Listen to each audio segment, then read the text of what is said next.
ಏನಿದು ಹೊಸ ಸೆಗ್ಮೆಂಟ್ ಅಂತ ಕನ್ಫ್ಯೂಸ್ ಆಗಿರ್ಬೋದು. ಸೊ ನಿಮ್ಮ ಕನ್ಫ್ಯೂಷನ್ಸ್ಗೆ ಇಲ್ಲಿದೆ ಉತ್ತರ. ನಮ್ಮ ಚಾನಲ್ನಲ್ಲಿ ಹೊಸದಾಗಿ ಸ್ಟಾರ್ಟ್ ಮಾಡಿದ್ದೀವಿ ಫ್ರೈಡೇ ಅಪ್ಡೇಟ್ಸ್. ಅಂದರೆ ವಾರ ಪೂರ್ತಿ ಏನೇನಾಗಿರುತ್ತೆ, ಫಿಲಮ್ ರಿಲೇಟೆಡ್ ಆಗಿರ್ಬೋದು, TV ಶೋಸ್ದಾಗಿರ್ಬೋದು, ಅದರ ಅಪ್ಡೇಟ್ಸ್ ಒಂದು ವಿಡಿಯೋದಲ್ಲಿ ಬರುತ್ತೆ. ಮೊದಲನೇ ಅಪ್ಡೇಟ್ಗೆ ಹೋಗೋಣ.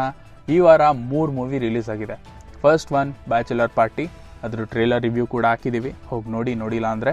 ಹಾಗೆ ಉಪಾಧ್ಯಕ್ಷ, ಅದ್ರದ್ದು ಕೂಡ ರಿವ್ಯೂ ಹಾಕಿದ್ದೀವಿ ಟ್ರೇಲರ್ದು, ನೋಡಿಲ್ಲ ಅಂದರೆ ನೋಡಿ. ಹಾಗೆ ಕೇಸ್ ಆಫ್ ಕೊಂಡಾಣ, ವಿಜಯ ರಾಘವೇಂದ್ರ ಅವ್ರದ್ದು. ನಿಮ್ಮ ವಾಚ್ ಲಿಸ್ಟ್ಗೆ ಯಾವುದು ಸೇರುತ್ತೆ ಅಂತ ಕಮೆಂಟ್ ಹಾಕಿ.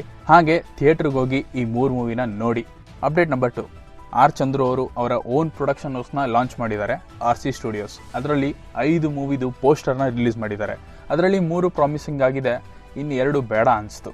ಯಾಕೆಂದರೆ ಡೈರೆಕ್ಟ್ ಮಾಡ್ತಾ ಇರೋದು ಅವರೇ. ಒಂದು POK, ಇನ್ನೊಂದು ಕಬ್ಜಾ 2. ಕಬ್ಜಾ 1 ಯಾವ ರೀತಿ ಆಗಿತ್ತು ಅಂತ ನಿಮಗೆ ಗೊತ್ತಿದೆ, ಅದನ್ನೇನು ಎಕ್ಸ್ಪ್ಲೇನ್ ಮಾಡೋದು ಬೇಕಾಗಿಲ್ಲ. POK ಇದು ಇಂಡಿಯಾ ವರ್ಸಸ್ ಪಾಕಿಸ್ತಾನದ ಏನಾದರೂ ಕತೆ ಹಿಡ್ಕೊಂಡು ಬರ್ತಾ ಇದ್ದಾರಾ ಆರ್ ಚಂದ್ರು ಅವರು ಅನ್ನೋದು ಇದೆ. ಇದು ಸುದೀಪ್ ಅವ್ರಿಗೆ ಡೈರೆಕ್ಟ್ ಮಾಡ್ತಾ ಇರ್ಬೋದು ಅಂತಲೂ ಕೂಡ ಮಾತುಗಳು ನಡೀತಾ ಇದೆ. ನೋಡೋಣ ಮುಂದೆ ಏನೇನಾಗುತ್ತೆ ಅಂತ. ಅಪ್ಡೇಟ್ ನಂಬರ್ 3, ವಿನಯ್ ರಾಜ್ಕುಮಾರ್ ಅವರ ಮುಂದಿನ ಮೂವಿ ಅಂದರೆ ಒಂದು ಸರಳ ಪ್ರೇಮ ಕತೆ, ಅದರ ಕ್ಯಾರೆಕ್ಟರ್ ಟೀಸರ್ ಕೂಡ ರಿಲೀಸ್ ಆಗಿದೆ, ಹೋಗಿ ನೋಡಿಲ್ಲ ಅಂದರೆ ನೋಡಿ. ಅಪ್ಡೇಟ್ ನಂಬರ್ 4, ನಮ್ಮ ದುನಿಯಾ ವಿಜಯ್ ಅವರು ಡೈರೆಕ್ಟ್ ಮಾಡಿ ಹಾಗೆ ಆ್ಯಕ್ಟ್ ಮಾಡ್ತಾ ಇರೋ ಭೀಮಾ ಚಿತ್ರದ ಬರ್ತ್ಡೇ ಟೀಸರ್ ಬಂದಿದೆ. ಟೀಸರಿಂದ ಏನು ಹೇಳೋಕ್ಕಾಗಲ್ಲ, ಇನ್ನು ಟ್ರೇಲರ್ ಬರೋದಿದೆ.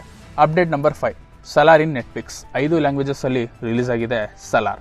ಯಾರ್ಯಾರು ನೋಡಿಲ್ಲ ಹೋಗಿ ನೋಡ್ಕೊಂಬನ್ನಿ OTT ಪ್ಲಾಟ್ಫಾರ್ಮಲ್ಲಿ. ಅಪ್ಡೇಟ್ ನಂಬರ್ 6, ಇದು TV ಶೋಸ್ಗೆ ರಿಲೇಟೆಡ್ ಆಗಿರೋದು. ಈ ವಾರ ನಮ್ಮ ಕನ್ನಡದ Bigg Boss season 10 grand finale ನಡೀತಾ ಇದೆ, ಇದೇ ಶನಿವಾರ ಭಾನುವಾರ. ನಿಮ್ಮ ಫೇವ್ರೇಟ್ ಕಂಟೆಸ್ಟೆಂಟ್ ಯಾರು ಅಂತ ಕಮೆಂಟ್ ಹಾಕಿ. 6 ಜನ ಫೈನಲಿಸ್ಟ್ ಆಗಿದ್ದಾರೆ, ಯಾರು ಗೆಲ್ಬೋದು ಅನ್ನೋದು ಕೂಡ ಕಮೆಂಟ್ ಹಾಕಿ. ಅದೇ ಚಾನಲ್ನಲ್ಲಿ ಇನ್ನೂ 2 ಶೋ ಲಾಂಚ್ ಆಗಿದೆ, ಅದು ನೆಕ್ಸ್ಟ್ ವಾರ ಬರ್ತಾ ಇದೆ. ಅದೇ ಗಿಚ್ಚಿ ಗಿಲಿಗಿಲಿ ಸೀಸನ್ 3, ನನ್ನಮ್ಮ ಸೂಪರ್ ಸ್ಟಾರ್ ಸೀಸನ್ 3. ಗಿಚ್ಚಿ ಗಿಲಿಗಿಲಿ ಸೀಸನ್ 3ಗೆ ಕೋಮಲ್ ಅವರು ಆ್ಯಡ್ ಆಗಿದ್ದಾರೆ ಜಡ್ಜ್ ಆಗಿ. ಇದಿಷ್ಟಾಗಿತ್ತು ಈ ವೀಕಿನ ಅಪ್ಡೇಟ್ಸ್. ಇದರಲ್ಲಿ ಏನಾದರೂ ಮಿಸ್ ಆಗಿದ್ರೆ ಕಮೆಂಟ್ ಹಾಕ್ಬಿಡಿ. ಮತ್ತೆ ಸಿಗೋಣ.